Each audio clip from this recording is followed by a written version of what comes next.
pouco. Boa tarde, Carlos. Muito bem. E esta palavra, este palavrão, quer dizer o quê? Basicamente, está dentro do distúrbio de sono e dentro do que é narcolepsia, os sintomas é uma sonolência excessiva durante o dia, porque não há uma recuperação a nível de sono. E depois tem outros sintomas, que é a cataplexia, que já é tipo uma perda do tónus muscular, mas também tive, portanto, a nível do sono, ficar, como é que é dizer, uma barriga, paralisia, eu não consigo, o corpo... Paralisia muscular? Não, total, portanto o cérebro acordava, mas o corpo não reagia. Durante 10 a 15 segundos ficava... Portanto, era uma interrupção dos sinais do cérebro para acionar o corpo. Correto. O Carlos, mas isso sempre foi assim, não? Não, eu tive uma vida dita normal até aos meus 30 anos. Depois, com o nascimento da minha filha, tive fragmentação de sono e depois aí despolutou tudo o que era sintomas. Portanto, as noites mal passadas por causa da bebê, certo. Acordar de noite, começou a desregular-lhe o sono de uma maneira muito... frequente e diariamente, depois à noite, o que acontecia era que eu, por simplesmente, não tinha um sono de 8 horas seguidas, era 2, 3 horas.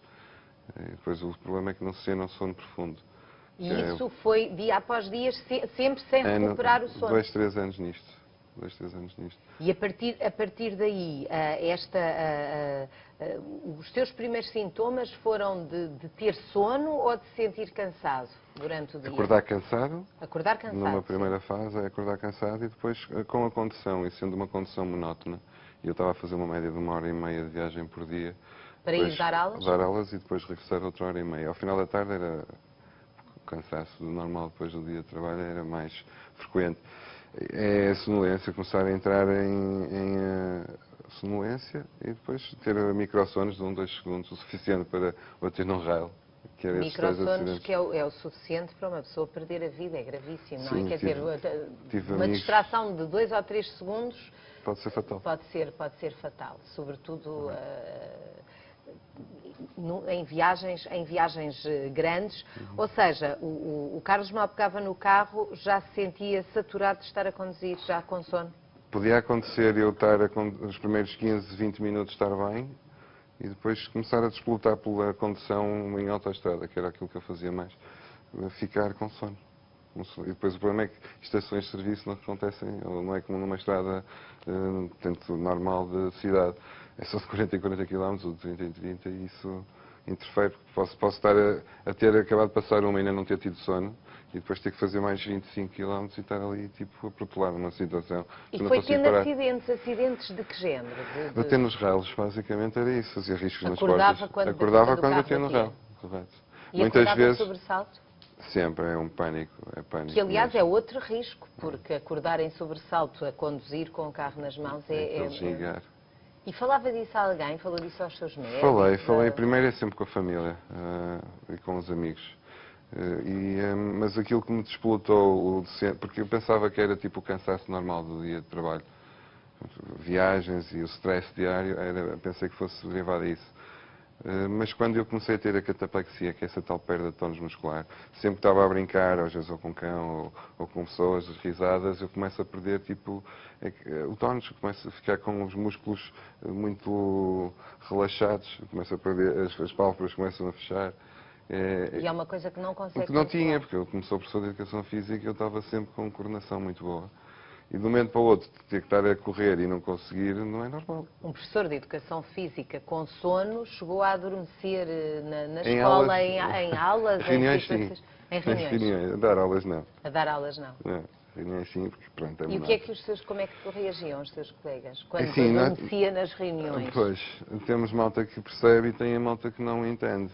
Que achava que o Carlos ia para a borga, provavelmente, passa noitadas e depois não dorme, é um irresponsável. Era assim que sentia? Havia certo tipo de pessoas que sim. Que achavam que era o Carlos que não cuidava do seu sono como deve ser.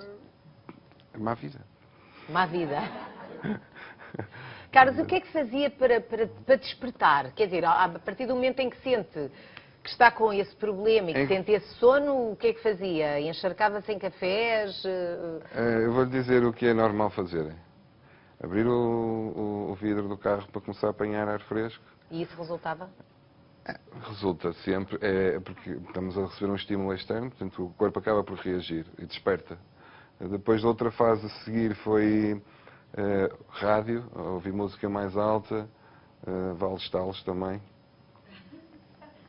Cheguei a dar uns quantos. Mas isso é o limite do desespero, tipo, eu não aguento. É já o estalo, já não há mais nada. Já não consegui. E depois parava numa estação de serviço e era tomar um café, um Red Bull, numa fase em que eu ainda não tinha conhecimento do que tinha. E depois passou a ter porque foi a um neurologista? Não, eu quando fui ou demorou até que fosse demorei detectado cerca o problema? de um ano, porque o primeiro foi um otorrino. Porque eu pensava que era pelo facto de estar a respirar mal e foi por o médico me ter dito, se calhar você não respira bem e dorme mal por causa disso. Com que acorde deve ser por causa disso. Mas otorrino, acabei por fazer uma cirurgia só, recorte do palato, uma palatoplastia, mas coisa simples, mas não resolveu. E depois passei para o neurologista, porque lá está, cometi a coordenação da perna de tônus muscular, mas também não fui bem encaminhado. E depois fui na internet, fui pesquisando e fui chegando aos Foi para a internet à procura de pessoas que tivessem o mesmo problema? Sim, meti palavras-chave, tipo perda de tônus muscular, sonolência excessiva, e aparece logo lá a narcolepsia. É incrível.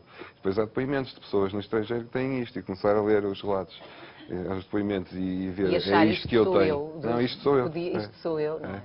E foi... Então quer dizer, foi o Carlos que fez o seu autodiagnóstico, digamos Correto. assim. E depois tive que fazer um exame chamado uma polissonografia. Como é que se chama? Polissonografia. Polissonografia? Sim, sonografia. Sonografia, não é cenografia. E o teste das latências múltiplas também ajuda a detectar. E pronto, e foi no consultório. consultório. Foi o quê? Uma observação ao seu estado de sono? A polissonografia, sim, faz um exame ao sono. E depois as testes das latências. A doutora Marta, se calhar, vai explicar melhor. Mas tem a ver com a quantidade, portanto, consegue detectar o outro problema que é pernas inquietas e basicamente também distúrbios ligados ao sono. Mas quando viu essa palavra, narcolepsia, Sei que era um drogado. depois foi a correr ao médico dizer, olha, já sei o que tenho. Foi, e a primeira reação é tipo, é impossível. O médico disse-lhe que não era isso? Não, era quase impossível eu ter isso. Mas porquê? Por causa da sua idade? Eu penso que é por causa são casos muito raros. Eu acho que são 5 ou 6 casos em cada 100 mil pessoas. Portanto, é frequente muitos médicos não terem sequer na formação um caso destes. E, portanto, é desconhecimento? É desconhecimento para mim. Sim. E depois, mas eu tive casos em que fiz um depoimento total daquilo que estava a passar e dizer, inclusive, qual era a medicação que eu tinha que tomar, porque lá na internet também aparece, e não dizerem que não, que primeiro que tinha que tratar a parte da otorrina e depois é que ia passar para aí, quando já podia estar a resolver as duas coisas ao mesmo tempo. Então, agora está com uma medicação específica? Depois, a partir do momento em que eu sei o que tenho e faço a tal polissonografia, num instituto, que é o Instituto de Sono, da doutora Marta, fiquei com o problema completamente resolvido porque fui medicado.